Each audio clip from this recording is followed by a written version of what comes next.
Hello everybody and welcome to Higurashi When They Cry. So since the newest Higurashi is coming out right now, I thought I'd check back to the original source material, the visual novel. And we're going to play some of it. If it turns out that this needs to be censored too much, it might not end up on YouTube. Love the anime personally, so I can't wait to see where it all came from. So let's start. Oh, that was a creepy noise. That unsettles me.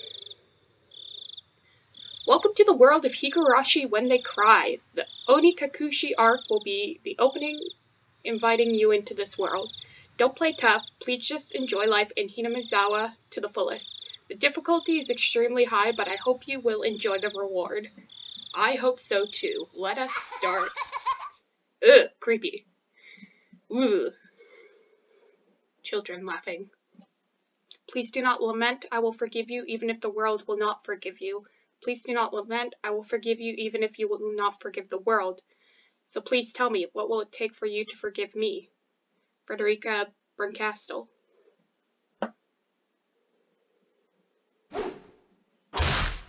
This is a work of fiction. Yep, I know. AD 1983, early summer of the 50th year of this oh, missed it. Oop, that was a bloody noise. If I was going to be ripped apart anyways, having my body ripped apart would have been far better. Aw, is that like you had your heart ripped apart? I trusted her. No, I still trust her. This is sad. Even in this very moment, I trust her. But I'm starting to realize I only wanted to trust her because I refused to accept the truth. It was as if I was trying to convince myself in such a silly, sobbing voice, and those tears making a mess of my face. That mechanical, repetitive sound finally stilled and everything fell silent. Dun dun dun. Only the cry of the cicadas remained annoyingly loud. And yet, I felt as if I could still hear her voice. But that's not possible. She's no longer speaking. The only one crying is me. She never cried. Even when she repeated those words over and over, she never expressed any emotion because there were none to show. If she had no tears to shed for me, then I shouldn't need to shed any for her. Then why this pain? My eyes are getting moist. Why was this happening? I still wanted to believe I hadn't been split apart. Like, literally? That's enough, right? Inside me, an inner voice whispered gently. Is that voice me? My spirit had suffered enough. And countless times I've wavered over whether I should just throw the battered thing away. Except I've stubbornly refused to do that, haven't I? I'd feel better if I just threw it away. What a narration. Even knowing that I choose to believe, didn't I? Only I can understand that painful struggle and appreciate it. I should have brought water. Hey, me? I tried more than enough. I'll acknowledge that much. So, isn't it alright to just take the easy way out? This is getting... Ugh. Besides, I'm not throwing it away. I'm leaving it behind with her. Like flowers by a grave. This is sad and depressing. Now then, calm your nerves. Even though you can't feel your right arm, are you missing it? Just lift it up with your other hand, and with every swing, forget a little more.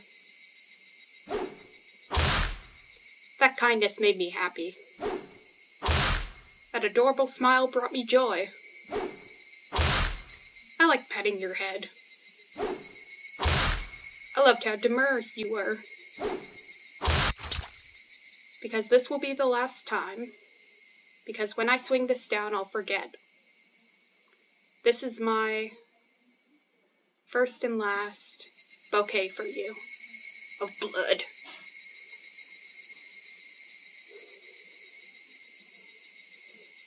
Perhaps I really did. Love you. Aw. Gruesome sounds. Higurashi when they cry. Let's go. Somebody has been apologizing for a while now. I wonder what she's apologizing for. It felt wrong to eavesdrop, so I tried to ignore it. It had been a while since I'd last went to the city. I only returned to attend the funeral of a relative. Even though I'd lived there until last month, I found the bustle of the city to be overwhelming. Those skyscrapers and the multi-lane roads. Yeah, I hate cities. The melodious cacophony of the crosswalk. Even the campaign speeches blaring in front of the station felt nostalgic. The place where I live now isn't nearly as lively. There's only the chirping of locusts and the babbling of brooks. I love that alliteration. Babbling of brooks. And the cry of the higurashi, the evening cicadas. Rather than making me feel lonely, that quietness has begun to instill a sense of serenity. There's nothing where I'm living now. I don't just mean there aren't any burger joints. There aren't even vending machines. No music stores, no restaurants, and no arcades. Even an ice cream parlor will be unlikely. The nearest town has some stuff like that, but it's an hour away by bike. But come to think of it, it wasn't really a big deal. There were music stores and arcades and ice cream parlors, but it wasn't like I ever hung out at any of them. I'd lived in the city for 10 years and never once been to an ice cream parlor. I should have gone at least once. It's only now that I'm starting to regret that a little. Somebody is still apologizing. Who is she apologizing to? Good question. I don't know the answer. She's apologized so much, so just forgive her already. There's no reason anyone should ever need to apologize so much. Ooh. I think I know what this might be connected to in the anime. I started to feel a bit annoyed at whoever was refusing to forgive her. No matter how bad the mistake, there's nothing that can't be forgiven. There's no such thing as an irreparable mistake. You just need to be more careful next time. I'm waiting for them to just say, right? She's still apologizing, even now. Then, has she really done something that can't be fixed?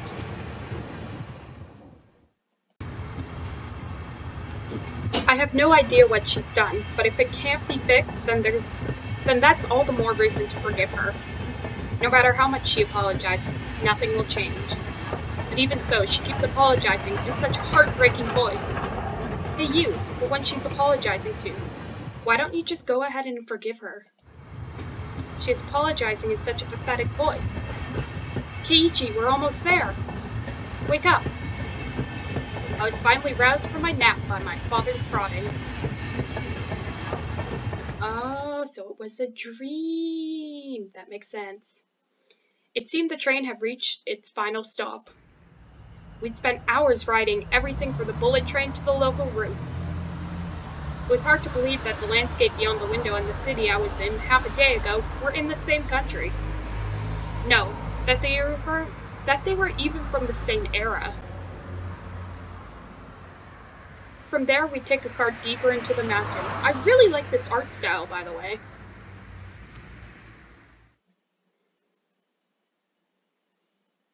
Ooh, it's like paintings. Or pastel.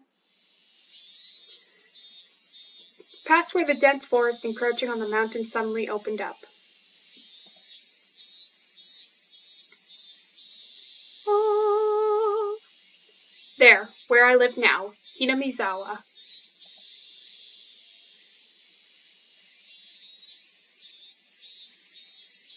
Pretty.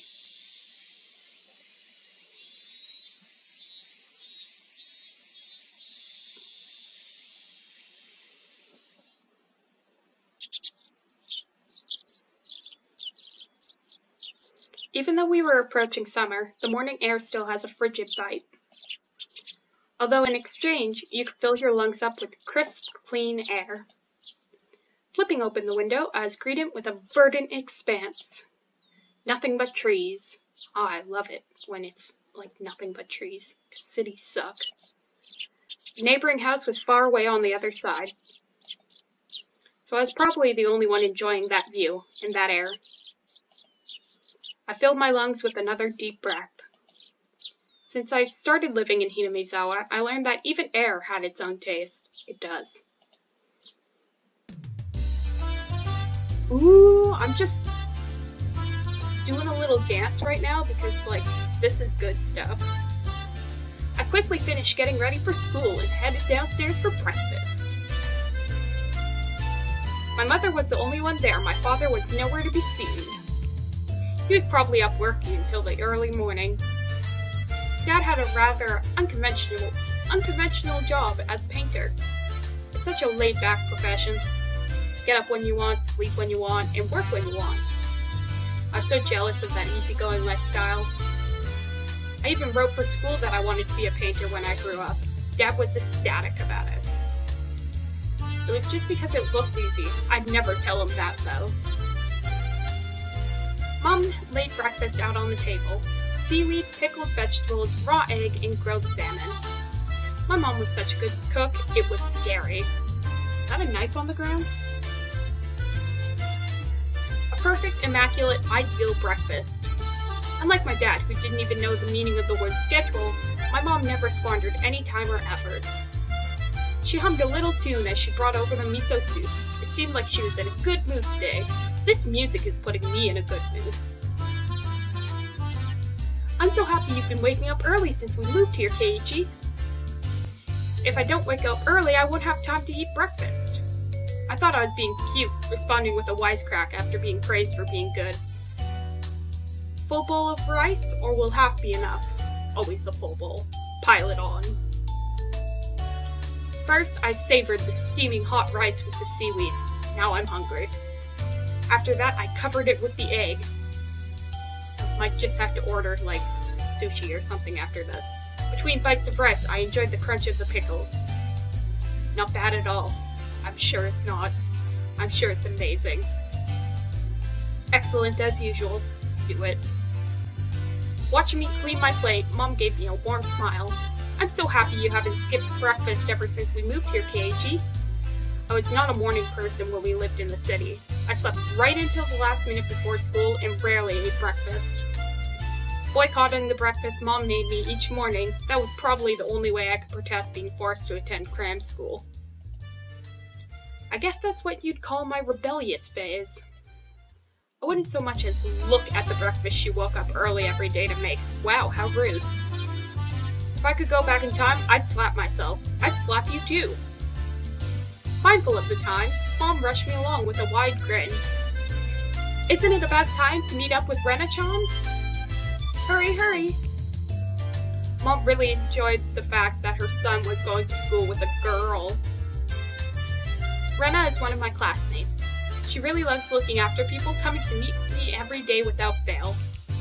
The way I looked at it, a guy my age walking to school with a girl was just lame. But well, keeping a classmate waiting for me every day wouldn't be very considerate. Seriously, Lo, how long does Rena wait there for me every morning? Taking one last gulp of miso soup, I raced for the door. Please thank Rena-chan for the pickles!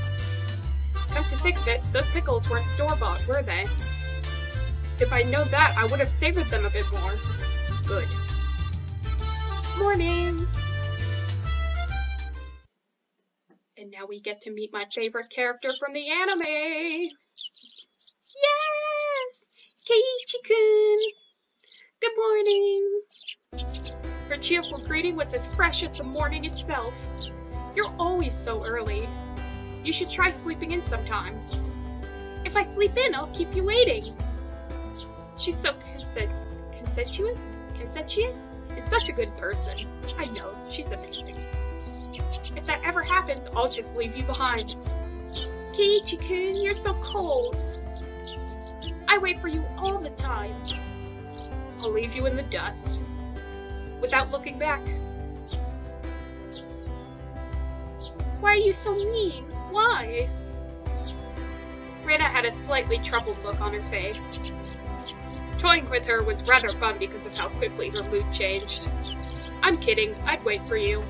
With those words, Rena seemed to relax. Her face flushed bright red. Thank you.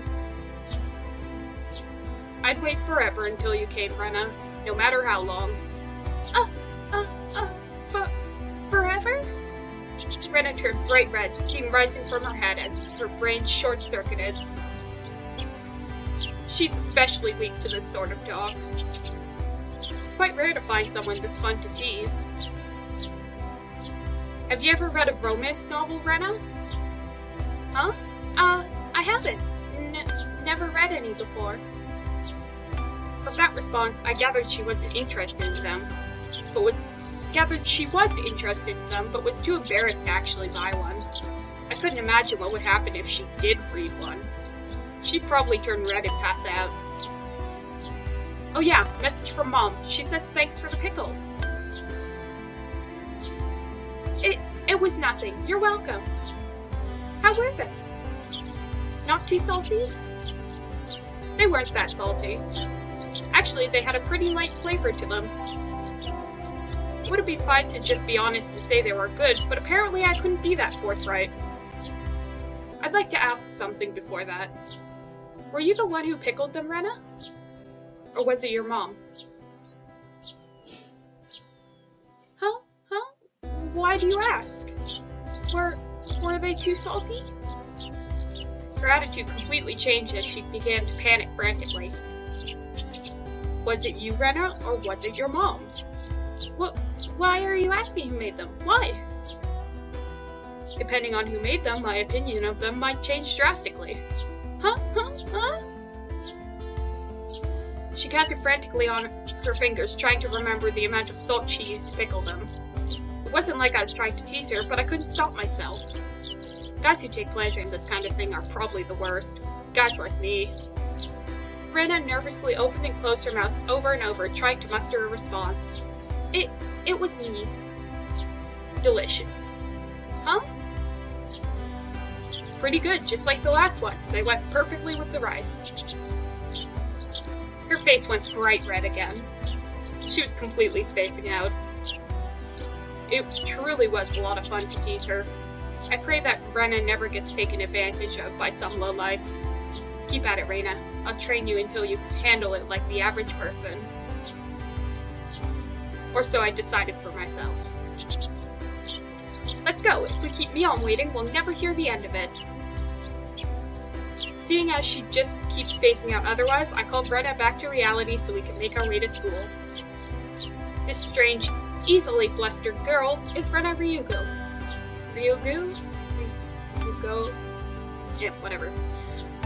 I've only known her for about a month, but I've come to realize it's not just her name that's strange.